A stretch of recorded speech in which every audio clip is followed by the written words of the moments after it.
Hello everybody and welcome to Forever Rugby on Forever Sports for today's men's world ranking permutations video. As we go into the final weekend of the Six Nations, there are plenty of scenarios when it comes to the world rankings and how things could end after the Six Nations. And Ireland could lose their number one spot. France could go number one. New Zealand could actually go number one, and South Africa go as high as 2 if the result, all the right results were to take place. So we're going to go through all the various permutations. There's a lot going on this weekend. It's a bit complicated, but just sort of buckle up and try and sort of follow and see if you can sort of make sense of what goes on with what is very complicated when it comes to the world rankings.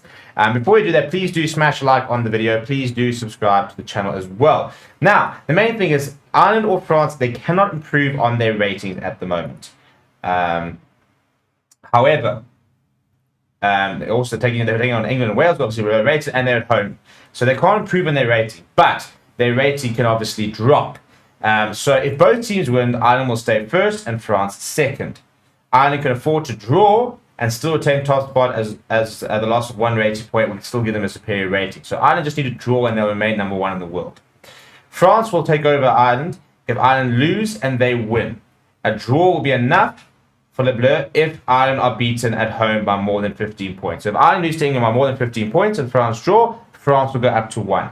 If they both draw, it remains the same. If France win, Ireland lose, France go up to number 1. However, if both teams lost and Ireland lost by more than 15 points, New Zealand will actually go to the top of the rankings. South Africa will move up 2 places into second. So if you're a South African fan and you care about the ratings, you basically want France to lose and you basically want Ireland to get thrashed. And then South Africa go up to second, if that's what you care about. A 4th to 4th place is possible to both Ireland and France. You go to 1 to 4 very quickly, apparently, which is why a lot of these people don't like the world rankings.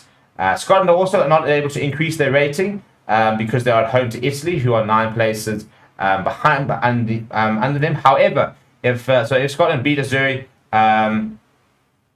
England can move above them if they manage to avoid defeating Dublin, as even a draw will be enough to bridge the gap. So that's where it gets frustrating. Scotland can beat Italy and still move down the rankings, because England are playing against a higher ranked side. So if they were to find a win there, they can move up. Scotland will end the weekend as the lowest ranked of the home nations if they are beaten heavily by Italy and Wales, beat France. Don't need to worry about that too much. A losing margin of more than 15 points will send Scotland down from 5th to 9th, while Italy will move up 4 places to 10th if that happens.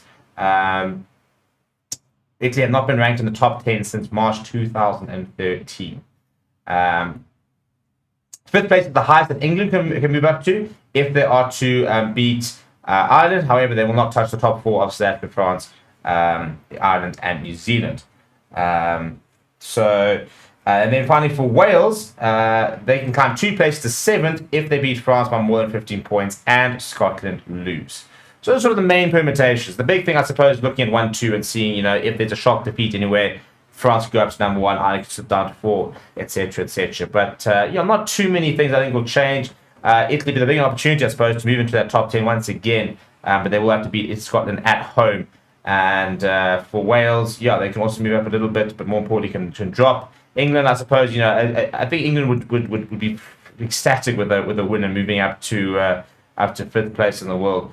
They're not playing like a side who are currently ranked 5th in the world, but I suppose anything can happen. So that's kind of what can happen this weekend. We don't really expect things to really happen. In terms of the match fixtures for the weekend, in case you're interested in that, Angus Gardner will be refereeing Scotland versus Italy. Nick Berry from Australia will do France versus Wales, and Jaco Paper will be in charge of Ireland versus England. So a bit of South African representation in the big match of the weekend. And let me know what you think about the world rankings down in the comments below. Please do smash like on the video and subscribe to the channel as well. Thank you very much for watching. My name is Steven. I'll chat to you soon.